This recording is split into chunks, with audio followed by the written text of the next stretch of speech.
Good morning, welcome to my new another blog. তো আজ সকালবেলায় আমি আর ইনায়া চলে এসেছি ছাদে। গ্রাম বাংলায় সকালবেলায় শীতকালে কীরকম দৃশ্যটা হয়, বাইরের দৃশ্যটা, সেটাই তোমাদেরকে দেখাবো। তো চলো দেখাই। আমার বাড়ির ছাদ,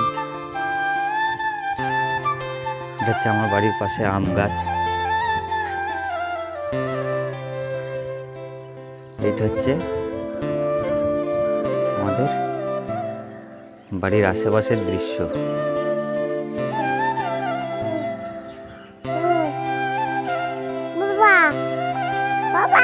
পাপা একবার টাটা করে দাও, একটা চুমু দিয়ে দাও, একটা চুমু দিয়ে দাও, একটা চুমু দিয়ে দাও, বেশ ওটা রেখে দাও, একটা চুমু দিয়ে দাও, একটা চুমু দিয়ে দাও, একটা চুমু দিয়ে দাও।